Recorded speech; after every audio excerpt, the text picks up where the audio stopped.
안녕하세요. 오늘도 사연 살롱을 찾아주셔서 감사합니다. 저는 작년에 정년 퇴직을 하고 올해는 꿈에 그리던 귀촌을 해 남편과 함께 전원 생활을 하고 있는 60대 여자입니다. 저랑 남편 슬아이는 딸과 아들이 있어요. 딸은 어릴 때부터 유별나더니 결혼은 자기랑 맞지 않는다고 비혼 선언을 해서 혼자 잘 살고 있고, 아들은 장가를 가서 현재 손자를 낳고 처자식이랑 살고 있는데요. 손자가 올해 태어났으니 아직 돌이 되진 않았겠네요. 이쯤 되면 뭔가 이상하다고 느끼시는 분들이 있으실 것 같은데, 네, 저는 그 손자 얼굴을 보지 못했습니다. 어쩌면 그 손자 얼굴은 영영 볼 수 없을지도 모르겠어요. 그리고 이런 말 많이 이상하게 들리실 수도 있는데, 저도 그닥 그 아이 얼굴이 보고 싶지는 않네요. 참 이상한 할머니죠? 네, 그렇게만 말하면 다들 그렇게 생각하실 겁니다. 사실 제 스스로 저를 할머니라고 부르는 것도 아직까지 낯설기만 하거든요. 그런데 그거 아세요? 며느리가 미우니 며느리가 낳은 손자도 썩 보고 싶지 않더라고요. 게다가 제가 귀촌하기 전 며느리와 다퉜던 일 때문에 감정이 좋지 않은데요. 남편은 생각해서 뭐 하냐고 잊으라고 했지만, 감정이라는 건 마음처럼 되는 게 아니잖아요. 그래서 제가 평소 즐겨 듣던 사연살롱에 고민 끝에 사연을 보내게 되었는데, 부디 제 이야기 끝까지 들어주시고 제가 한 선택에 대해 소중한 고견 부탁드립니다. 그럼 바로 제 사연을 들려드리겠습니다. 우선 짧게 제가 살아온 시간을 말씀드리자면요. 저와 남편은 누가 더 낫다고 말할 것도 없이 서로 너무 가난한 집의 장남과 장녀로 태어났어요. 평생 부모한테 용돈이라는 건 둘 다 받아본 적이 없었고요. 일찍이 가장 노릇을 하며 자랐죠. 남편은 사남매 중 첫째로 동생 셋 뒷바라지를 했고, 저는 삼남매 중 첫째로 동생 둘 뒷바라지를 했는데, 거기에 지병이 있는 아버지 병원비까지 감당해서 사는 게 참 고단했네요. 그러다 일하면서 우연히 남편을 만나게 되었는데, 후광이라고 하나요? 지금 생각하면 너무 웃긴 얘기인데, 남편이 항상 땀을 흘려서 그게 제 눈엔 빛나 보였어요. 그리고 서로 너무 같은 처지인지라 금방 마음이 통하게 되었는데, 둘 다 제 평판이 그렇다 보니 결혼한다고 해서 지원을 받을 처지는 못됐어요. 게다가 결혼한 후에도 동생들이 클 때까지 계속 경제적 지원을 해야만 했는데요. 그래도 서로 사랑하는 마음 하나로 화장실도 없는 단칸방에서 신혼을 시작했어요. 젊은 사람들은 상상도 하지 못할 것 같은데, 예전에는 공동으로 쓰는 화장실 딸린 그런 집이 있었거든요. 그리고 둘 다 참 열심히 일을 했는데, 각자 집에 생활비도 보내줘야 하고 우리도 살아야 했으니 저희는 쉬는 날이 없었어요. 쉬는 건 사치라고 생각했죠. 그래서 아이 계획도 최대한 늦게 갖자고 남편과 합의를 했어요. 그때 당시만 해도 없고 힘든 집일수록 아이들이 많았는데, 그게 왜 그렇게 남일 같지 않고 마음이 아픈지 우리는 그러지 말자고 남편이랑 이야기를 했죠.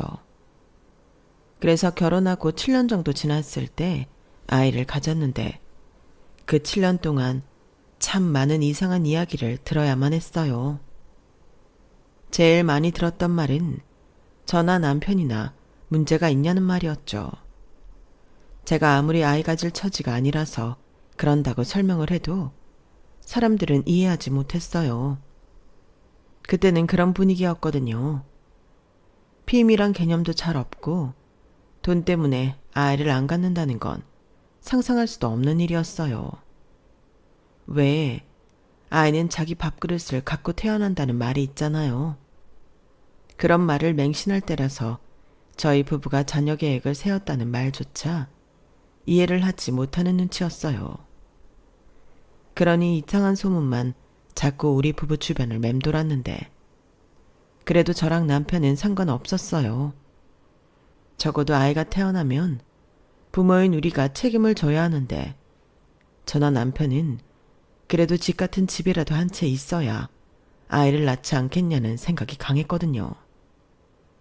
그래서 저희 부부는 참 열심히 살았어요. 지금 생각하면 어떻게 그렇게까지 하고 살았을까 남편이랑 웃곤 하는데요. 그만큼 저도 남편도 젊었을 때는 안 해본 일이 없을 정도였죠. 그래도 남편은 기술을 배워 나름 회사다운 회사에 들어가 일을 했고 저는 식당 일을 전전하다 남편의 권유로 공부를 하게 되었는데 그게 지금 생각하면 신의 한 수였네요. 사실 제 주변엔 여자치고 공부를 많이 한 사람이 없었거든요.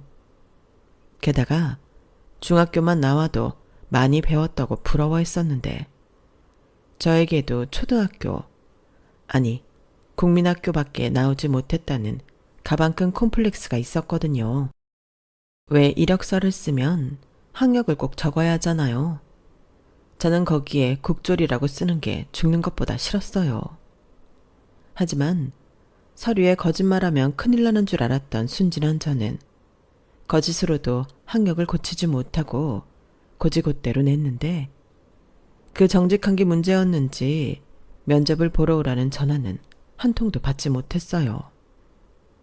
그리고 그걸 제가 연애하면서 푼수처럼 남편한테 말을 했었는데 남편이 그걸 기억하고 저에게 검정고시 공부를 하면 어떻겠냐고 했던 말이 제 인생을 바꿔놓았죠. 뭐? 지금 이 나이에 공부를 하라고? 에이, 됐어. 내가 무슨 공부를 해. 머리도 벌써 다 굳었을 텐데. 굳긴 뭘 굳어. 자기 어떨 때 보면 공고 나온 나보다 훨씬 똑똑하다니까. 내가 괜히 이런 말을 하겠어. 물론 쉽지는 않겠지만 내가 옆에서 도와줄 테니까 한번 해보기나 하자. 자기 검정고시 합격하잖아. 그럼 이제 국졸이라고 안 쓰고 중졸, 고졸 이렇게 쓸 수 있어. 저는 남편의 말에 솔깃했어요. 그리고 남편은 제가 반응을 하는 것 같자 검정고시에 붙으면 식당 일이 아닌 다른 일도 할 수 있다고 했는데 웃기게도 저는 사무직 일을 하는 여자들을 부러워했기에 그 말에 홀랑 넘어가 버렸죠. 그 뒤 저는 낮에는 일하고 밤에는 공부하는 팔자에도 없는 학생이 되었어요. 그런데 신기하게도 마냥 어렵다고만 생각했던 공부가 재미있었는데 그건 아마도 남편이 저를 잘 가르쳐준 덕분이었죠. 저희 남편은 공고를 나오긴 했지만 중학교 3년 내내 공부를 잘하는 학생이었다고 했어요. 꿈도 교사였는데 가장 형편이 좋지 못해 공고 진학을 하는 남편을 보고 선생님들이 그렇게 안타까워했다고 하더라고요. 그래서 집에 찾아가 시부모님을 설득하기도 했다는데요. 문제는 인문계를 가도 대학 학비를 누가 낼 거냐는 거였는데 현실의 벽에 부딪혀 남편은 교사의 꿈을 포기할 수밖에 없었죠. 그리고 아이러니하게도 유일한 제자가 아내인 저였던 건데요. 남편은 정말 공부를 가르치는 데에 소질이 있는 것 같았어요. 어찌나 귀에 쏙쏙 들어오게 잘 가르쳐주는지 공부가 절로 되는 그런 기분이었는데 칭찬은 고래도 춤을 추게 한다고 하더니 남편의 칭찬에 신이 나서 저는 고등과정 검정고시도 한 번에 패스하는 남편의 우등생 제자가 되었는데 그날 둘 다 얼마나 기뻐했는지 모릅니다. 누가 보면 제가 사법고시라도 패스한 줄 알 정도로 유난을 떨었거든요. 그리고 남편은 저한테 여보, 자기가 내 평생의 한을 풀어줬어. 잠깐이었지만 유능한 학생을 가르치는 선생님이 될 수 있어서 나는 정말 행복했네. 내 꿈을 이뤄줘서 고마워. 자기가 잘해줘서 나는 이제 아무런 미련이 없네. 그동안 수고했어. 라고 했는데 그 말을 들었을 때는 또 얼마나 울었는지 몰라요. 그리고 내친 김에 저는 공무원 시험에도 도전해 9급 공무원이 되었는데요.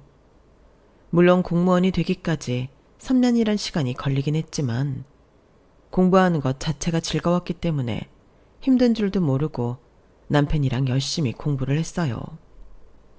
그리고 남편 말처럼 공무원이 된 저는 예전에 식당을 전전하는 그때와는 완전히 다른 대접을 받는 사람이 되었는데 그렇게 남편은 기술자로 저는 공무원으로 좀 더 나은 생활을 할 수 있었죠. 게다가 제가 공무원으로 정식 발령이 난 뒤부터는 마치 그동안 고생했으니 니들 복 받으라고 누가 도와주는 것처럼 일이 술술 풀렸는데요. 당시 3천만 원을 모아 작은 빌라를 사는 것부터 해서 감사한 일이 많았어요. 우선 제가 아이를 임신했고 또 남편 바로 밑 도련님과 신우가 취직을 해 남편의 부담이 줄었는데 저 역시 제 동생들이 앞가림을 하기 시작해 부담 줄어들어 살만해졌죠. 거기에 오랜 투병 끝에 아버지가 돌아가셨는데 그렇게 병원비 부담도 사라져 둘째인 아들을 낳았을 때는 온전히 저도 남편도 버는 만큼 저희 가정에만 충실하면 됐었는데요. 여유가 생기니 우리 부부는 어릴 때 못 누린 것들이 많다 보니 우리 아이들만큼은 먹고 싶은 거, 하고 싶은 건 전부 다 해주고 싶었어요. 부모 마음 똑같잖아요. 저희가 한 고생은 대물림 시키고 싶지 않았고 그 덕에 저희 애들은 모두 풍족하게 자랐죠. 그리고 저희 애들은 남녀가 바뀌어 첫째인 딸은 무뚝뚝하고 둘째인 아들이 살가웠는데 그래서 저희 부부는 농담으로 아들 같은 딸 같은 아들을 가졌으니 다 가졌다고 했네요. 특히 손이 많이 가지 않았던 딸은 제 분신과도 같은 존재였는데 저는 딸에게 그 어떤 장녀의 부담도 지어주지 않았어요. 제가 아이들을 키울 때도 은근히 남녀 차별하는 사회적 관습이 있었거든요. 그러니 가정에서도 은근히 아들들을 더 챙기곤 했는데 저는 거꾸로 딸애를 더 챙겼어요. 너는 여자지만 뭐든지 할 수 있다고 그렇게 가르치고 키웠는데 그런 제 양육 방식이 과했는지 딸애는 어지간해서는 남자한테는 지는 법이 없고 자존심만 센 노처녀가 되었죠. 하지만 저랑 남편은 딸만 만족하고 행복하다면 노처녀여도 상관없었어요. 아무리 자식이라도 자기 인생인데 자기가 원하는 대로 살아야 행복하다고 생각했으니까요. 그에 반면 아들은 어딜 내놔도 사교성이 좋고 여러 사람들한테 사랑받는 그런 아이였는데 아들애를 보고 있으면 저희 부부는 늘 너무 신기했어요. 저도 남편도 저런 구석이 없는데 특별한 아이가 우리한테서 태어났다고 팔자에도 없는 호강을 한다고 생각했죠. 그만큼 아들은 막내라는 단어가 잘 어울리는 그런 귀여운 우리의 막둥이였는데요. 이 아들이 장차 커서 우리 뒤통수를 칠 줄은 꿈에도 몰랐죠. 솔직히 그때까지는 딸아이는 몰라도 살가운 아들이 있어 우리 부부 노년에 외롭지는 않을 거라고 생각했거든요. 원래 자식 일은 장담하는 게 아니라고 하더니 저희가 그 점을 간과한 거죠. 그리고 저희 부부가 산 빌라 근처 재개발이 확정되면서 운 좋게 돈을 좀 벌었고 그간 또 열심히 모은 돈이 있어 융자를 좀 받고 서울의 아파트를 장만해 이사를 가게 되었는데요. 먼저 살던 빌라와는 평수나 환경부터 달랐어요. 게다가 동네가 어찌나 빨리 변하는지 이번에도 집값이 하룻밤 자고 일어나면 훅훅 올랐는데요. 이건 뭐 빌라일 때랑은 완전히 다르더라고요. 거의 매일 부동산에서 전화가 걸려왔을 정도였죠. 그래서 그땐 밥을 먹지 않아도 배고픈지 모르고 지냈는데 우리처럼 없는 집에서 태어난 사람들은 내 집이 있다는 것만으로도 그렇게 든든할 수가 없는데 집값까지 올라주니 매일 복권에 당첨되는 기분이었어요. 그리고 그 집은 평생 우리 부부의 버팀목이 되었는데요. 이 집이 있으니 아이들이 결혼한다고 하면 이 집을 팔아 보태주고 저희 부부는 조용한 시골에 내려가 살면 좋겠다고 노후 계획을 세웠죠. 그렇다 보니 나이 먹는 것도 그다지 슬픈 일은 아니었는데 그렇게 계획을 세운 우리 부부에게 드디어 며느리가 생겼죠. 당연히 딸이 먼저 사위를 데려올 줄 알았는데 며느리가 먼저 생긴 거예요. 그리고 딸은 그 즈음 결혼을 하지 않고 혼자 재미지게 살겠다고 말을 했고 우리 부부는 고민 끝에 살던 집을 팔아 아이들에게 3억씩 떼어주고 저희는 작은 아파트 전세에 들어가 살다가 제가 정년 퇴직을 하면 바로 귀촌할 생각이었어요. 그러자 아들과 며느리는 감사하다며 3억을 받아갔고 딸 역시 그 돈을 종잣돈으로 개인 사업을 하겠다고 했는데요. 저는 솔직히 불안했지만 남편은 저랑 생각이 달랐어요. 딸애한테 준 돈이니 딸애가 알아서 할 일이라고 저한테 말했죠. 아무리 그래도 사업이란 게 위험하잖아. 괜히 돈이나 날리면 그땐 어쩌려고. 엄마, 내가 알아서 해. 나 진짜 잘할 수 있어. 전부터 하고 싶은 사업이었다니까. 그래도 너 나중에 마음 바뀌어서 시집가고 싶으면 어쩌려고 그래. 엄마 아빠는 더 해줄 돈은 없어. 네 동생이랑 똑같이 해주는 거야. 그래, 나중에 마음 바뀌어도 돈 달라고 안 할게. 엄마는 딸을 그렇게 못 믿냐? 언제는 나는 뭐든지 할 수 있는 사람이라며? 그야, 너는 여자라고 기죽지 말라는 뜻에서 그런 거지. 여보, 그만해. 우리 딸의 생각이 있고 의욕이 있으니 저러는 거겠지. 영주나 영석이나 알아서 할 일이야. 행여 그 돈을 다 날린다고 해도 그것도 지 몫이지. 영주, 아빠 말 잘 들어. 아빠는 널 항상 응원하지만 성인이 된 이상 책임은 네가 지는 거야. 엄마 말대로 우리는 니들한테 똑같이 해줬고 이 이상은 우리 노후에 쓸 돈이니 탐내지 마. 당연하지. 생각도 안 해. 아니 오히려 내가 정말 잘해서 엄마 아빠 매달 꼬박꼬박 용돈 보내줄게. 정말? 너 지금만 말 꼭 지켜라. 아니 각서라도 쓸래? 어머, 아빠는? 정말 말이나 못하면 저는 부녀지간에 작당에 끼지도 못하고 혼자 불안한 마음을 삼켜야 했어요. 하지만 저 역시 딸아이를 믿어주고 싶었기에 그 후로는 아무 말도 하지 않았고 딸애는 차근차근 자기 사업을 준비했는데요. 그 사이 아들애는 저희가 준 돈으로 수도권 지역에 신혼집을 장만했고 결혼식도 잘 올렸어요. 며느리가 어릴 때 친정엄마와 사별에 유독 마음이 쓰였던 저는 시어머니지만 친정엄마 못지않게 며느리한테 잘해주리라 다짐했었죠. 그리고 엄마 정이 고팠던 탓인지 며느리가 저희 부부에게 참 살갑게 잘했는데요. 호칭도 어머니 아버님에서 엄마 아빠로 바꿔 부르고 주말이면 저희가 심심할까봐 찾아와 내내 놀다 가던 아이들이었어요. 날씨가 좋으면 펜션도 잡아 같이 가자고 하고 저와 남편 생일이면 며느리가 미역국도 끓여다 줬는데 솔직히 그때는 제가 낳은 자식보다 더 낫다는 생각을 할 정도였죠. 게다가 주변에서 저한테 김 주사님은 진짜 며느리 복이 있으세요. 요즘 그런 며느리가 어딨어요. 라며 칭찬해 줬는데 저 역시 그렇게 생각했어요. 아들애도 그렇지만 며느리도 저희에게 잘하니 이런 복덩이가 또 어디 있겠나 싶었죠. 하지만 뭐든 지나치면 과하잖아요. 아무리 반가운 얼굴이라도 너무 자주 보면 불편해지기 마련인데 저 역시 거의 매주 저희와 놀고 싶다는 며느리가 슬슬 부담스러워지기 시작했죠. 저나 남편은 주말이면 좀 쉬고 싶었거든요.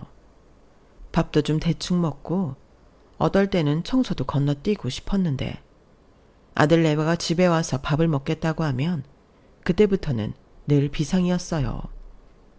남편은 청소를 하고 저는 냉장고를 털다 재료가 없으면 급히 나가 동네 마트에서 장을 봤는데 이렇게 할 일인가 싶었죠. 그래서 한 번은 농담 반 진담 반 니들은 니들끼리 놀라고 했는데요. 눈치가 없는 건지 아니면 알아도 그러고 싶지 않은 건지 며느리는 그 특유의 애교 섞인 말투로 엄마도 참 저희는 평일 내내 붙어 있잖아요. 주말엔 엄마랑 아빠랑 보러 와야죠. 라고 하는데 거기에 대고 제가 할 말이 없었어요. 저랑 남편이 좋다고 저러는 며느리를 억지로 오지 말라고 할 수는 없었으니까요. 그러다 제 딸이 저희가 불편해한다는 걸 눈치채고 아들에게 야, 적당히 해. 니들은 우리 집이 뭐 식당이냐? 왜? 식비 아끼려고 그래? 엄마 아빠도 주말엔 좀 쉬어야지. 라고 대놓고 핀잔을 줬었는데 그때도 아들보다는 며느리가 금방이라도 울 것 같은 얼굴로 그랬어요. 형님, 그렇게 말씀하시면 너무 서운해요. 저는 정말 딸 같은 마음에서 엄마 아빠 챙겨드리려고 그러는 건데 저희가 정말 식비 아끼려고 그러는 거겠어요? 여기까지 오려면 저희도 차 기름값 드는데. 옳게. 그러니까 뭐하러 기름값 아깝게 매주 여기로 오냐고. 난 옳게 마음은 고맙지만 좀 오바라고 생각해. 내가 좋아서 하는 것보다 상대의 기분을 배려해야지. 누나, 그만해. 유림이가 우리 아빠 엄마를 얼마나 생각하는데 그런 말을 해. 솔직히 내 와이프지만 친딸이 누나보다 우리 유림이가 훨씬 낫지 않아? 나는 뭐 주말마다 여기 오는 게 편하겠어. 나도 쉬고 싶은데 우리 유림이가 애 생기면 그마저도 못 챙겨드린다고 꼬박꼬박 여기 오자고 하는 거야. 누나는 알지도 못하면서. 자기야 그만해. 형님 말이 맞아. 내가 너무 나만 생각했나 봐. 엄마 아빠 죄송해요. 저 때문에 쉬지도 못하시고. 저희 앞으로 특별한 날 아니면 절대 여기 안 올게요. 그동안 기분도 헤아리지 못하고 제가 너무 멍청했어요. 어? 아니다. 네가 왜 멍청해. 우리야 당연히 고맙지. 영주 너 그만해라. 왜 애한테 이상한 소리라니? 요즘 우리 유림이 같은 며느리가 어딨다고. 그래, 그건 네 엄마 말이 맞다. 너는 어쩌다 한번 집에 오면서 우리 적적할까봐 유림이가 신경을 많이 쓰는 거야. 그치? 유림아, 마음 풀어라. 우리가 네 마음을 몰라줘 되려 미안하다. 아니에요, 아빠. 제가 정말 저희 친정 아빠보다 더 사랑하는 거 아시죠? 어머, 웃겨 옳게. 아무리 그래도 그건 아니지. 어떻게 친아빠를 두고. 그 정도로 오빠 아빠를 생각한다는 거죠. 저는 딸과 며느리가 사이가 나빠질까봐 본심은 아니지만 며느리 편을 들었어요. 아마 그건 남편 역시 마찬가지일 텐데 그 일로 딸은 빈정이상에 돌아갔고 며느리는 기가 살았는데 하필 며느리 직장이 저희 집 근처라 그 일이 있고 난 후로는 주말이 아닌 평일에도 불쑥불쑥 며느리가 찾아왔어요. 그래도 1년 넘게는 항상 아들이랑 같이 왔는데 우리 딸이랑 그렇게 한바탕 한 날부터는 혼자도 부담 없이 오더라고요. 그런 날이면 남편이 정말 안절부절 못했는데 남편이 저보다 2시간 정도는 퇴근이 빨라서 며느리가 연락도 없이 들이닥치면 많이 당황했어요. 그리고 저 역시 남편에게 며느리가 왔다는 연락을 받으면 허겁지겁 퇴근을 했는데요. 부부 둘만 사는 집에 냉장고가 늘 채워져 있지는 않으니 배달 음식도 많이 시켜 먹었어요. 가만 보니 며느리는 아들이 회식을 하거나 출장을 간 날은 집에 혼자 있는 게 싫은 듯 저희 집에 오더라고요. 그러니 이걸 오지 말라고 할 수도 없고 와도 된다고 할 수도 없어 솔직히 미치기 일보 직전이었는데 며느리가 그러더라고요. 엄마, 그냥 아예 여기 동네로 우리도 이사 올까요? 그 집 판다고 여기 동네 아파트를 살 순 없겠지만 전세든 월세든 보증금은 될 것 같은데. 엄마 생각은 어때요? 너무 좋겠죠? 저는 저 말을 듣고 정말 무서웠어요. 진짜로 그런 일이 벌어질까봐 간담이 서늘했죠. 보통은 시어머니가 근처로 오라고 하고 며느리는 싫어서 시댁이랑 멀리 떨어진 곳에 살려고 한다는데 저희 며느리는 참 요상했어요. 그래서 고민하고 있으면 주변에서는 무슨 그런 고민을 하냐고 자랑하는 거 아니냐는 듯 제 속을 몰라줬는데 그냥 하루라도 빨리 은퇴해 귀촌하고 싶은 마음이었죠. 그리고 그 즈음부터는 주말이면 새벽부터 남편이랑 나와 여기저기 귀촌할 시골을 찾아다녔어요. 집을 지어도 좋고 폐가를 고쳐도 좋다고 생각했는데 적당한 곳을 찾기까지는 쉽지가 않을 것 같더군요. 그리고 웃기는 소리긴 하지만 제가 서울이랑 멀리 떨어지고 싶었는데요. 어설프게 가까우면 아들 내외가 찾아올까봐 두려웠어요. 이쯤 되면 며느리가 아닌 제가 시집살이를 당하는 기분이었는데 이젠 좋게 둘러 얘기하는 것도 무섭더라고요. 지난번 딸애랑 같은 일이 벌어질 것 같았거든요. 그리고 남편은 며느리를 더 조심하는 눈치였는데요. 이런 제 속도 모르고 아들놈은 엄마, 유림이가 엄마가 해주는 밥이 제일 맛있대. 맨날 엄마가 해주는 밥 먹고 싶다고 하는 거 있지? 라고 해벌쭉해서 이야기하는데 그땐 제 속으로 낳은 아들이지만 등짝을 후려치고 싶은 심정이었어요. 그래서 계속 이렇게 지내다가는 우리가 죽을 것 같아서 고민 끝에 아들 내외와 허심탄회하게 이야기를 하려고 나를 잡았는데요. 가는 날이 장날이라고 그때 며느리가 저희 부부에게 리본이 달린 두 줄이 선명한 임신 테스트기를 보여줬어요. 네, 임신이었죠. 물론 기뻤지만 저희가 하고자 하는 말은 쏙 들어가 버렸죠. 그런 가운데 남편은 내신 며느리가 몸이 무거워지면 저희 집에 잘 오지 않을 거라고 기대하는 눈치였어요. 하지만 저는 거꾸로 임신한 며느리 시중을 들어야 할 것 같은 불길한 예감에 손주 소식이 마냥 기쁘지만은 않았는데요. 결과적으로 남편의 예상은 빗나갔고 제 예상이 맞았어요. 무슨 입덧을 그렇게 하는지 제가 하는 밥만 먹을 수 있다고 하는 겁니다. 엄마, 꼬물이가 엄마가 해주는 잡채가 먹고 싶대요. 엄마, 오늘은 갈비찜이 땡기는데 해줄 수 있죠? 우리 꼬물이가 저를 닮아서 할머니 음식만 찾나 봐요. 저런 말을 하는데 저는 도저히 못한다는 말은 할 수 없었어요. 원래 임신했을 때 서운한 게 평생 가는 거라고. 그래, 너 애기만 낳아봐라. 이런 마음으로 참고 손 많이 가는 음식들을 다 해줬는데 그러면 바보 같은 아들놈은 역시 우리 엄마 최고 라며 좋아 죽더군요.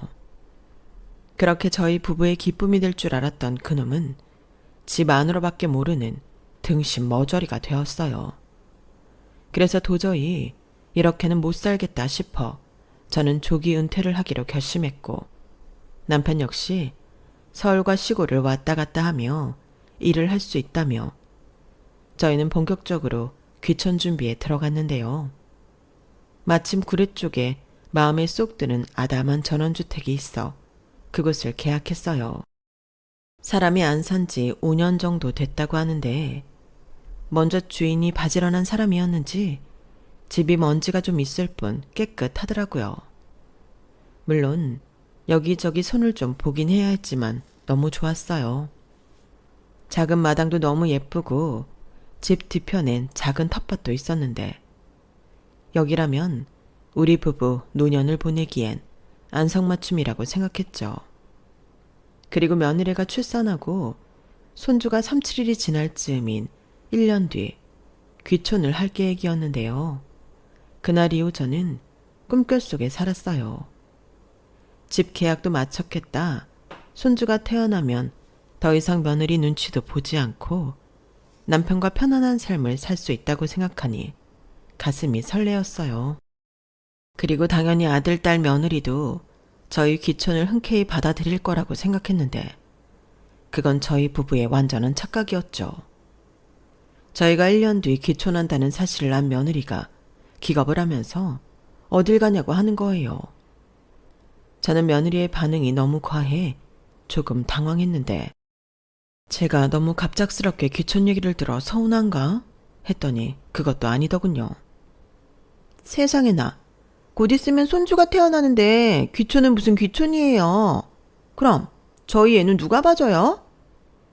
뭐? 니들 애는 니들이 봐야지. 그럼 누가 보니? 누가 보긴요. 당연히 엄마가 보셔야죠. 제가 친정엄마가 있는 것도 아닌데 어떻게 저한테 상의도 없이 그런 결정을 하실 수가 있어요? 그래 엄마 진짜 너무한다. 우리 맞벌이 하는 거 뻔히 알면서 유리미는 애기 낳고 3달밖에 못 쉰단 말이야. 몰라. 취소해. 이놈아, 취소하긴 뭘 취소해. 니들 애는 니 엄마 말처럼 니들이 알아서 키우는 거지. 니들이 맞벌이해서 우리한테 월급 가져오냐? 아빠, 그러는 게 어딨어. 우리가 괜히 그래? 우리도 열심히 살려고 그러는 거잖아. 그럼 엄마 아빠가 먼저 우리 애 봐준다고 나와야지. 우리는 당연히 그럴 줄 알고 있었단 말이야. 뭐? 니들은 왜 니들 멋대로 김칫국을 마시고 오만 우리한테 화풀이야? 내가 왜 니들 애를 봐줘야 하는 건데? 엄마, 진짜 서운해요. 다른 시어머니들은 당연히 손주 태어나면 봐주신다고요. 요즘 같은 시대에 애도 안 봐주는 시어머니가 어딨어요? 그래서 저희는 진짜 진지하게 이사까지 생각하고 있었는데 그러지 말고 엄마 손자인데 우리 애 중학교 들어갈 때까지만 좀 봐주세요. 네? 제가 더 잘할게요. 저는 아들과 며느리의 말에 혈압이 올랐어요.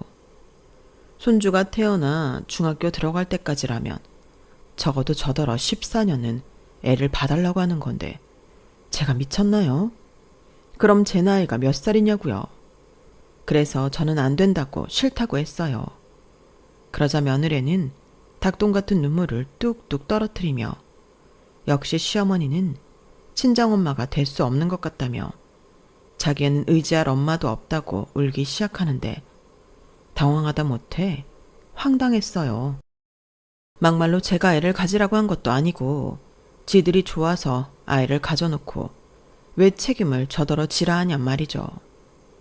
그래서 이번에 마음을 단단히 먹고 안 되는 건 안 되는 거라고 했어요. 정 안 되면 한 사람이 회사를 그만두고 외벌이를 하든 그것도 안 되겠다 싶으면 사람을 쓰든 니들 애니까 니들이 책임지라고 강하게 말했는데요. 그러자 조금 전까지만 해도 눈물을 뚝뚝 흘리던 며느리가 얼굴색을 싹 바꾸며 이렇게 말했죠. 정 그렇게 귀촌을 하셔야겠다면 좋아요. 저도 엄마 아빠 뜻 존중할게요. 대신 엄마가 말씀하신 대로 사람 쓰게 시터비 매월 300만 원씩 해주세요. 뭐? 300? 왜요? 애도 안 봐주겠다, 돈도 안 주겠다. 그러시면 곤란하죠. 아니 얘, 우린 니들 결혼할 때 무려 3억이나 해줬다. 근데 여기서 뭘 더 바라는 거야? 엄마 아빠, 그 3억은요. 당연히 아들 장가 보낼 때 해주는 집값이잖아요. 그렇게 따지면 시집도 안 가면서 똑같이 3억 챙긴 형님이 염치가 없는 거고요. 아무튼 저는 그럼에도 불구하고 토달지 않았고요. 지금도 마찬가지예요. 할머니 할아버지는 뭐 거저대는 줄 아세요? 평생 손주 안 보고 사실 거 아니시죠? 뭐야? 너 지금 아직 태어나지도 않은 애를 가지고 우리 협박하니? 협박이라뇨. 그렇게 말씀하시면 저 정말 서운해요. 엄마야말로 그런 계획이 있었다 치더라도 제가 임신했다고 하는데 그럼 당연히 귀촌을 포기해야 하는 거 아니세요? 저는 자꾸만 도돌이표가 되어가는 대화에 됐다고 손자 얼굴 안 봐도 되니까 니들 애는 니들이 알아서 하고 우린 귀촌하겠다고 했어요.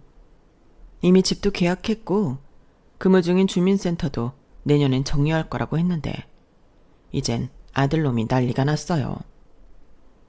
엄마 진짜 너무하네. 며느리가 이렇게 사정하는데 어쩜 그렇게 사람이 매몰차? 유림이가 엄마한테 얼마나 잘했는데. 이놈아, 너는 네 처만 보이고 너 키운다고 그 고생한 엄마는 안 보이냐? 엄마랑 나 이날이 때까지 일개미처럼 일만 했어. 이제야 좀 쉬면서 사람답게 살겠다고 하는데 니들이 무슨 권리로 그걸 막아?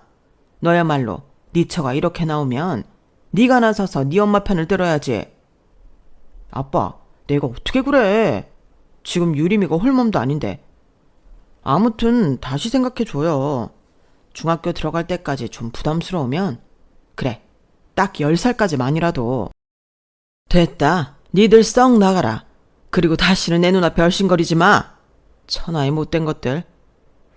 남편은 화가 단단히 나서 아들과 며느리를 쫓아내듯 밖으로 내몰았어요. 그러자 자기 와이프 다친다고 눈이 뒤집힌 아들놈이 고래고래 소리를 질렀는데요. 그 모습을 보니 속에서는 천둥이 치고 골치가 아프더군요. 자기 와이프 챙기는 건 좋은데 왜 똥인지 된장인지 구별을 못하는 건지 저는 그날 저녁 알아눕고 말았네요. 그리고 남편이 딸애한테 연락을 해서 엄마 좀 보라고 했는데 딸이 와서는 씩씩거리며 왜 제대로 홍구멍을 내지 못하냐고 저더러 답답하다고 하더군요. 아니, 잘하고 성깔 없겠냐고요. 그저 내 새끼고 내 새끼랑 애를 가진 며느리이니 참은 것뿐인데 제 딸은 제가 호구 시어머니랍니다. 그리고 무슨 일이 있어도 귀촌하고 손주고 나발이고 보지 말라고 했는데요. 안 그래도 그럴 생각이었는데 딸까지 나서서 저러니 제 속만 시끄러웠어요.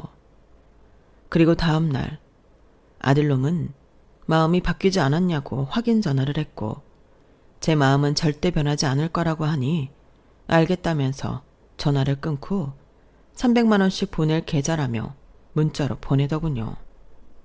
저도 모르게 문자를 보자마자 미친놈이라는 말이 튀어나왔어요. 이래서 꿈도 꾸지 말라고, 이럴 거면 아예 영 끊고 살자고 했는데요. 그놈이 지 마누라한테 그 얘기도 했는지 며느리한테서 연락이 왔어요. 그리고는 어떻게 영 끊자는 말을 먼저 할 수 있냐며 할머니 노릇 안 하려고 할 때부터 알아봤다는 등 완전히 선을 넘어버렸는데 저는 그동안 참았던 것이 한꺼번에 폭발했어요. 저도 사람인데 계속 건드리면 터지는 게 당연하잖아요. 너는 말이다. 앞으로 나한테 엄마라고 부르지도 마라. 나는 너 친정엄마도 없고 외롭게 자랐다고 해서 최대한 잘해주려고 노력했다. 근데 지금 보니 내가 아주 헛고생을 했어. 잘해줬더니 날 호구로 봤니? 그동안도 불편하고 어려워도 네가 나랑 네 시아버지를 좋아해서 그러는 거라고 참았다. 그런데 지금 보니 아니었어. 넌 그냥 우리를 최대한 이용하고 싶었던 거잖아. 이용이라뇨. 가족끼리 당연한 거죠. 그리고 막말로 저같이 살가운 며느리가 어딨어요? 제 주변에서는 다들 시어머니랑 상종도 하기 싫다고 해요. 그런데 저는 아니잖아요. 그럼 저한테 고마워하셔야 하는 거 아닌가요? 그리고 제가 홀몸도 아닌데 어떻게 그런 말을 아무렇지 않게 하세요?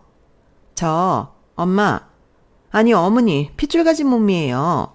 제가 남의 집 애를 갖고 무리한 부탁을 드리는 게 아니잖아요. 왜 아니야? 너는 나한테 먼저 묻지도 않고 당연히 내가 네 애를 봐줄 거라고 생각했잖아. 그래, 100번 양보해서 네가 기대했다고 치자.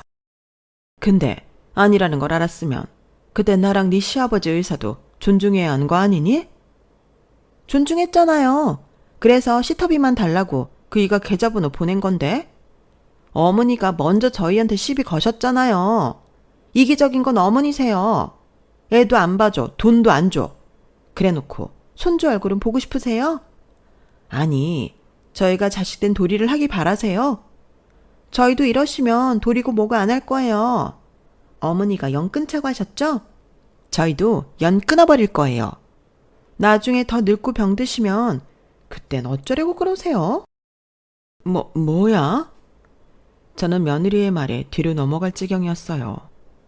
그리고 원래 얘가 이런 애였나 싶어 소름이 끼쳤는데 그래서 그냥 피차 편하게 영 끊자고 해버렸네요.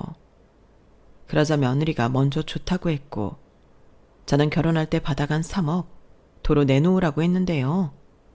어머, 치사하게 지금 그걸 다시 달라는 거세요? 줬으면 그만이지 뭘 뺏어요. 너 같으면 안 뺏겠니? 자식도 아니고 남인데 당연히 뺏어서 내 딸 줘야지. 어머니, 여기 네 어머니가 어딨니?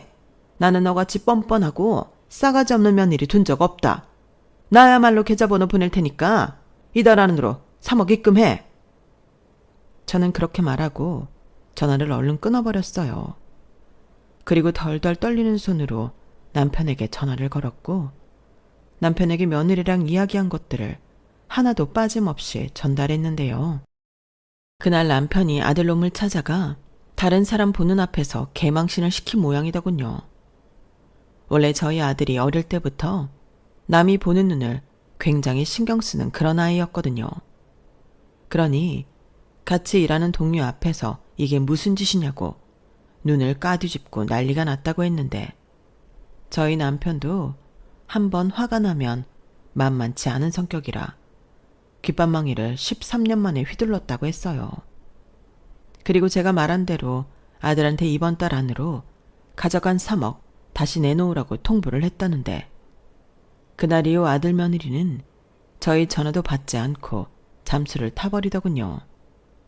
하지만 저는 거기서 포기하지 않았어요.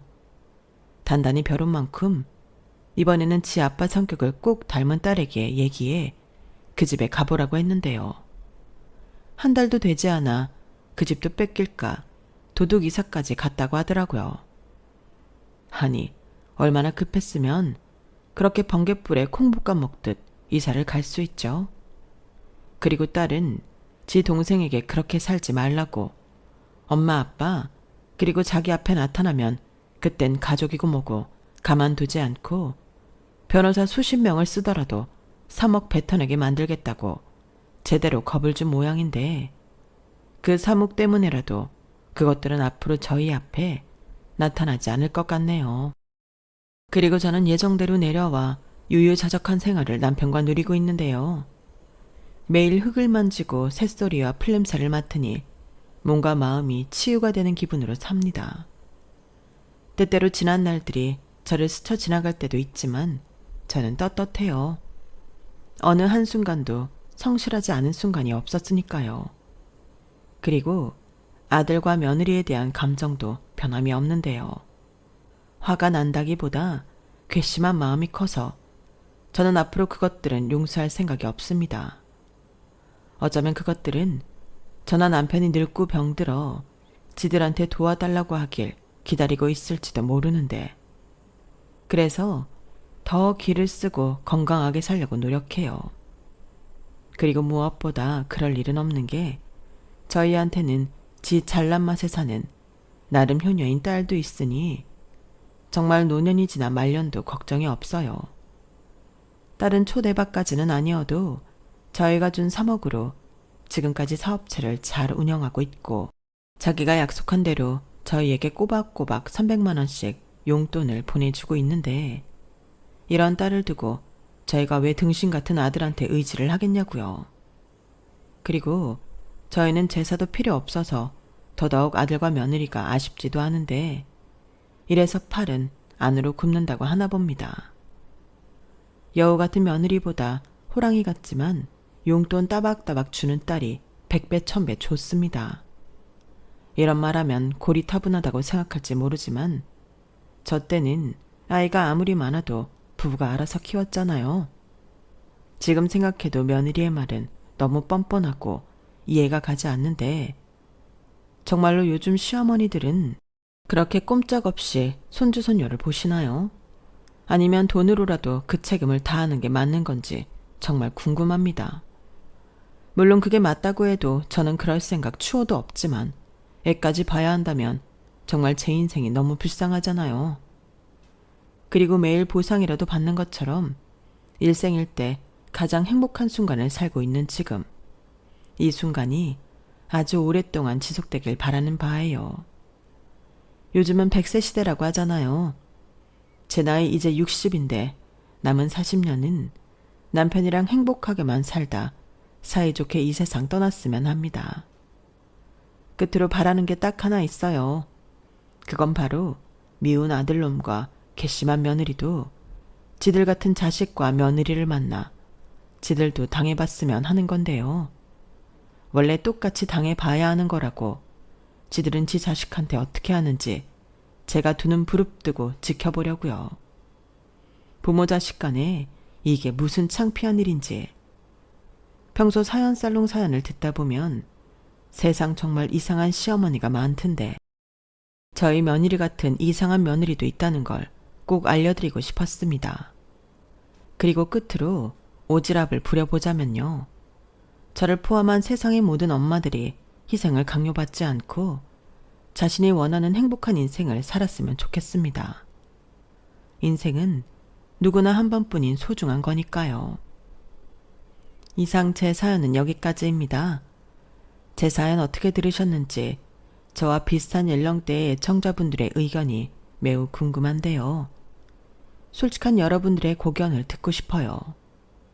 사실 고백하자면 잘했다는 말이 더 듣고 싶지만요. 그럼 좋은 응원 부탁드리며 저는 이만 물러갈게요. 지금까지 제 이야기 함께 해주셔서 대단히 감사합니다. 안녕히 계세요. 여러분, 사연 댓글에 응원과 현명한 조언 부탁드려요. 좋아요와 구독은 저에게 큰 힘이 됩니다. 오늘도 좋은 일 가득하세요.